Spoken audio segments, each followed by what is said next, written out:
You start out on your journey, you have to be everything. You have to experience everything before you can go back. It is a school. Earth is a difficult school. It's one of the hardest.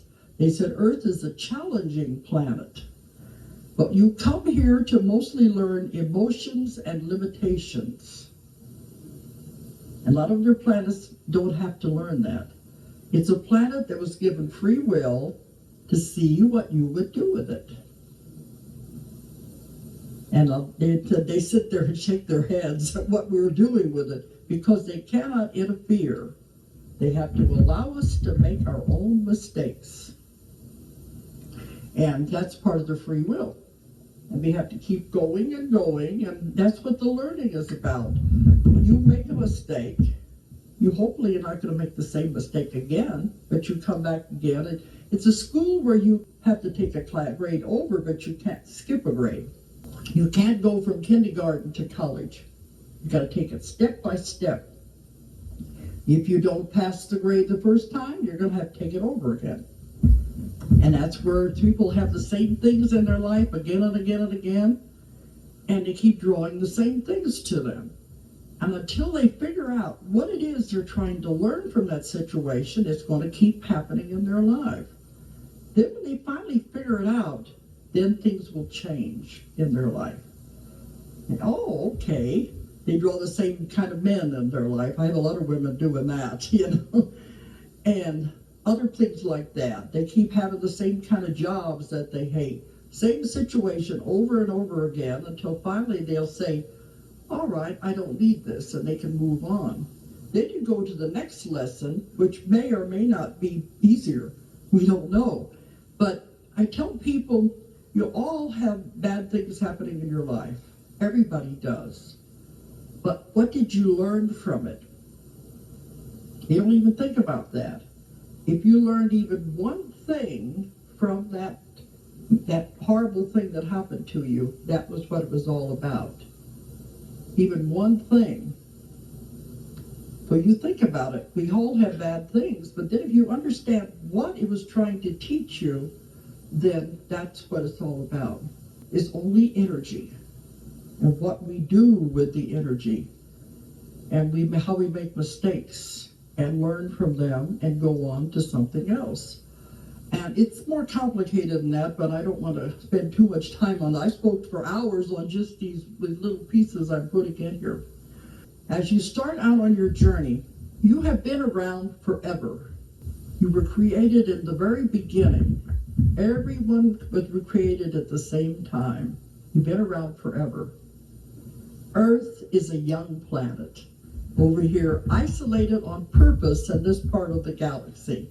They don't want our violence to spread. They don't want us to do anything to the rest of the galaxy. So we're isolated over here on purpose. Now, this is just one of the schools you chose to come to. Before this, you've lived on other planets, other dimensions, places where you didn't even have a body. It was just an energy body. I've had every kind of life form you can imagine that people have gone into. Then finally you decide to come to Earth, and it's challenging here. They get here and they say, what was I thinking about? They said, this is horrible. They don't want to be in this body because they said it's slow, it's dense. They said, other places I could think and you have things happen instantaneously. What am I doing in this slow, dense world where nobody knows what's going on? Another thing I want to bring in before I forget, you know what they said, one of the big lessons of Earth is, when you come in, the memories are erased. It's done that way on purpose. You've got to come in as a clean slate. I asked them one time, I said, wouldn't it be easier if we knew what we were coming in for, if we knew our relationships with other people, wouldn't that make it easier? They said, no, it wouldn't be a test if you knew the answers. Other planets, other beings, when they come to other planets, they remember the source. They remember God. They remember why they came. They remember all of their lives. Earth, they don't. They said, You come in here, a blank slate, start off fresh. They say, what greater test than to have people think they're all alone? What would they accomplish if they thought they were all alone and didn't have anybody else out there? That's one of the big tests of living on Earth. And you have to find your way back, which I think is what we're doing now. We're becoming more aware. The metaphysics, we're becoming more aware of this other worlds. But we're beginning to open up and know these things now. We're beginning to find our way back by ourselves. And that's what they want us to do, to think for ourselves and get back. I always tell people at a lecture, don't believe what I say. Don't believe what anybody else says. Think for yourself. Read and ask lots of questions. Then make up your own mind. If somebody tells you, I have the truth, the only truth, run the other way. Nobody has the truth. My truth is different than yours. But you find your own, ask questions, and then come to your own conclusions. That's what it's about, using your mind. But we have to find our way back. And sometimes it can take many, many lifetimes. We build karma. We have to come back and repay the karma time and time again. We get stuck, they said, in the muck and the mire, the mud. We get stuck in that. They said it's like flypaper. And we have to keep coming back again and again to get rid of that before we can progress. Nobody can take away your karma. The only thing he came to save us from was the wheel of karma. He could see that we were going round and round, making the same mistakes again and again, and not progressing up the ladder like we were supposed to do. We were stuck. His idea was to come and show people what you were supposed to do to get off of the wheel. And it all goes back to love. Everything goes back to love. That's the highest force there is. But they didn't understand, and they killed him. But all it is, once you get off of this wheel, you have to progress, or you're stuck here. We don't want to be stuck here anymore because there's big, big changes are happening. We want to be able to move with these changes. You can't as long as you're stuck up in karma. We have to get rid of the karma. They said the thing you must do right now at this time is get rid of all your old karma and try not to make any more. And also to get rid of fear. Fear holds you back. And as you know, the government, everybody else tries to keep you in fear. Doctors, religion, everybody tries to hold you in fear. You must release the fear, get rid of the fear, and get rid of the karma if you're going to move. Because this is a big time. We can't move as long as this stuff is holding us back. When you come here anyway, you get to Earth after you've done all these other lives on other places. This is not the only place. People are amazed that they found out they've had one other life on Earth. You've had hundreds and hundreds of lives everywhere. And when you get done with Earth, you're probably going to say, okay, I'm going to go over to this other solar system over here and have some other experiences. You're constantly moving into other schools and learning other things. But when you come to Earth, you have to be everything. And I do agree with what the other ones are saying. It's all happening at the same time. But I like to think of it linearly because my mind can handle it better that way. Then you could get off into the other parts. But I have had people have lives in every possible form you can think of. And I have not yet had anyone come to me who has not had a past life of some form. People always say, how do you believe in this? Because I said I haven't found anybody yet who has not experienced a past life. So it has to mean something. That's science, I think. If I do the same procedure thousands of times and get the same results, to me that's scientific evidence. That's what I believe anyway. Would you agree? If it's a provable thing? If everyone comes up with the same thing, I think it has to mean something. Because that's what they do in scientific experiments. They do the same thing over and over, looking for the same results. Okay, you're going to consider it anyway, okay? But anyway, to me, I think it's provable that I know everyone has had past lives. But okay, let's put it in a linear progression. First, you have to be everything. First, you have to be air. You have to know what everything is like. A man wanted to go back to his first life he'd ever lived on Earth. I thought he was going to go back to a caveman or something.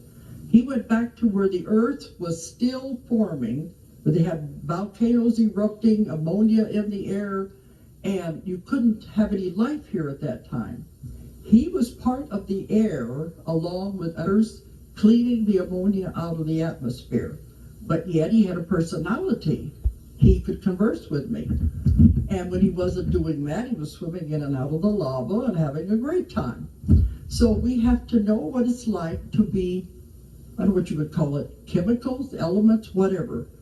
Well, then we have to go to what would it be like to be a rock? Being a rock is very slow. Everything is alive. Everything is vibrating at a different rate. Rocks are vibrating very, very slow. So you don't think you're going to stay in these lives very long, but you have to know what it's like. And then they would go into lives where there were plants.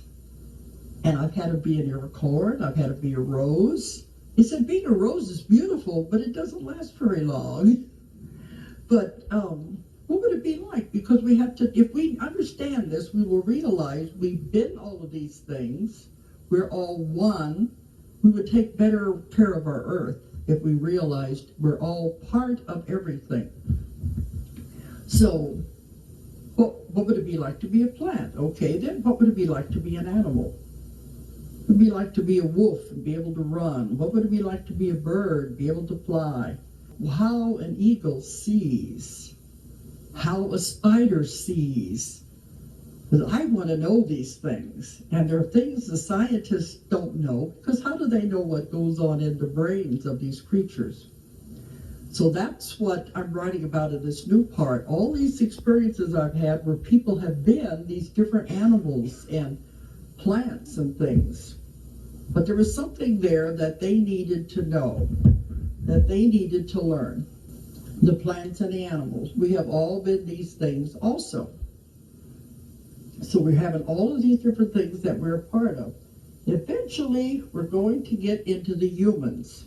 Then when you get to be a human, you've got to be everything. You've got to be male and female many, many times. And there's many people, a man will say, what do you mean? I've always been a man, I've never been a woman. What would you learn if you were only one sex? You wouldn't learn very much. You have to know what it's like to be everything. Have to experience back and forth. And I could do a whole lectures on all of these things, but I don't want to go into all the parts of it. But you have to be rich and poor. You have to live on every continent in the world. You have to be every religion in the world. You have to be every race in the world. Because how are you going to know what it's like if you are not? You must experience every side of every coin, of every situation before you're done. Sometimes this will happen in one life alone. You'll have many of these different things that you'll go through. But you have to experience it all before you're finished. And in between all of these lives, you're going back and forth to the spirit side. And the spirit side is vibration and frequencies, because as you go back and forth, you will go back to the frequency or vibration you're compatible with. You can't go any higher until you have reached that vibration. That's why you try to improve yourself on Earth, so the next time you go back, you're going to go to a little higher level. And the idea is to keep going higher and higher till finally you're not going to have to come back anymore.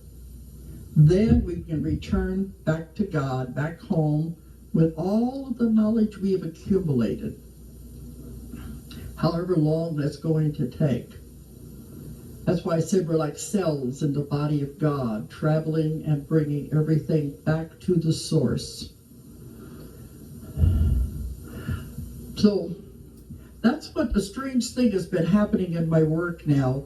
Instead of going back to past lives, what I've come to the conclusion is the ones who are going back to past lives still have karma that needs to be repaid, and they're going to have to work it out. And that's why they're still getting that.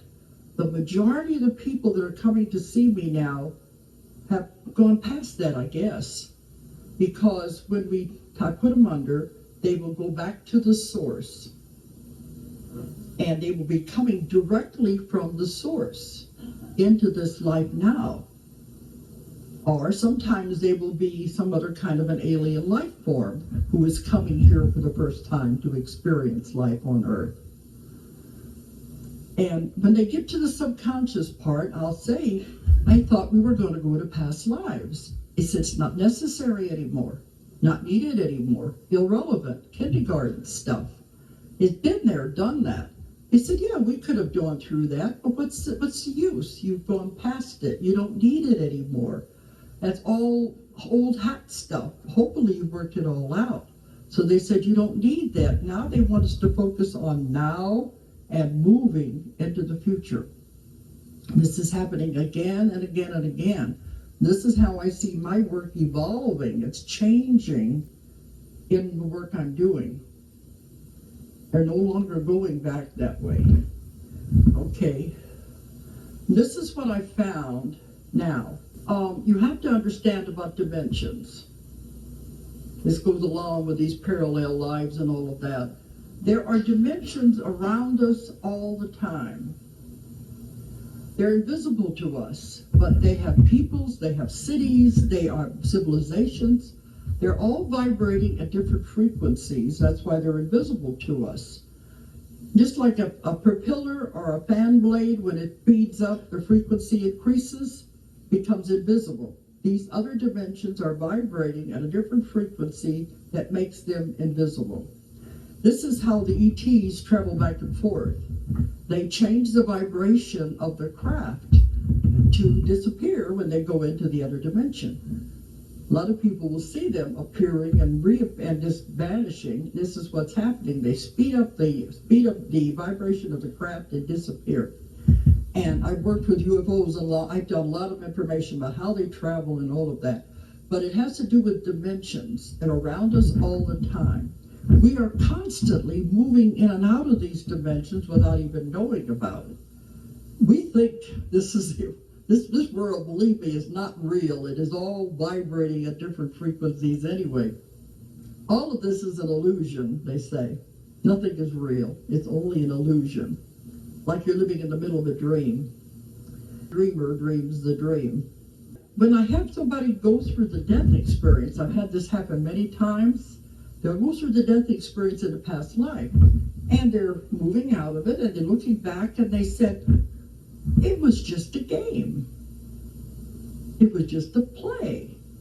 He said, I see the actors on the stage. I see the ones on the wings getting ready to come on stage and play their parts. It was just a game. It was just a play. But they said, when I was there, it seemed so real. But now that I'm here, it was like a blink of an eye. So we get caught in the illusion, which is easy to do. But they said if you can see it as an illusion and not get trapped in it, that's part of learning how to get out of all of this.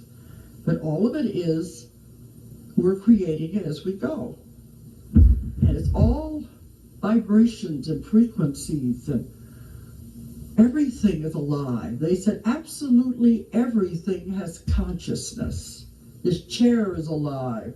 The clock's alive. The microphone's alive. Everything has a vibrational frequency. It's all energy and it's all alive. It all has consciousness and can be communicated with. This all takes a different mindset to look at it. But when they were talking about dimensions here, and some of it's humorous, like I was speaking about Atlantis, and I got an email from an archaeologist, and she said, how dare you go on the air and talk about something that there's not one shred of evidence that it ever existed. And I was thinking, you're an archaeologist, where is your magic? And I told her, well, half of the big discoveries in the world, nobody believed they exist. Look at Troy. They said the man had a dream, and he told him where to go. A lot of the cities in the Bible were found by accident. That there never was any shred of evidence before that. That's kind of humorous. Things that are happening in other dimensions that we don't realize. Have you ever had anybody tell you that they saw you somewhere and you were actually home? Because you were in and out of another dimension. One girl said she came out of the college dormitory and they were doing construction out in front of the dormitory. They had the tape up and the red cones and everything. They were tearing up the street. The next day when she comes out, there's no sign of any construction at all.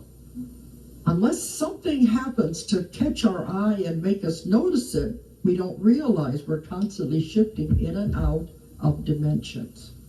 Things are speeding up.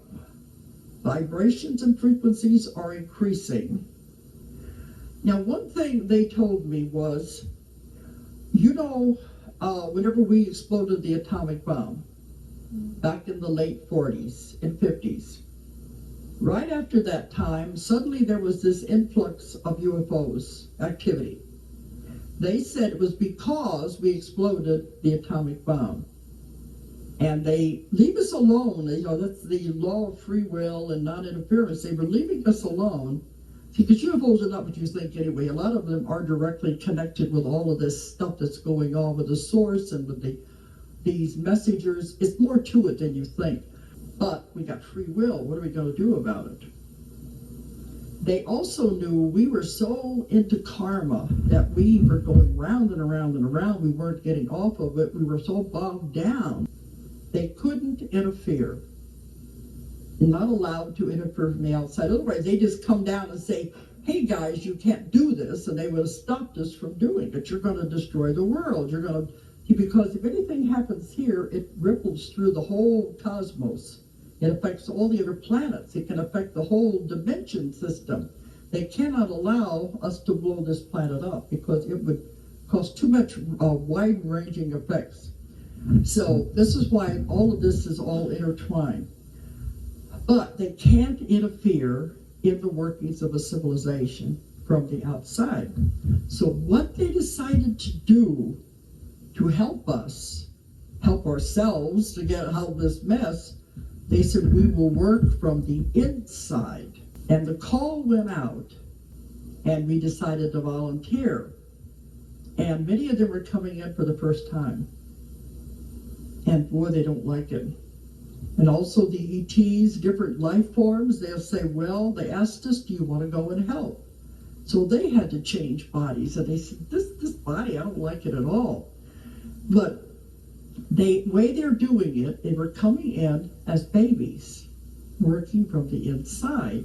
The new vibration, the new frequency. They can't take the time to come in as babies.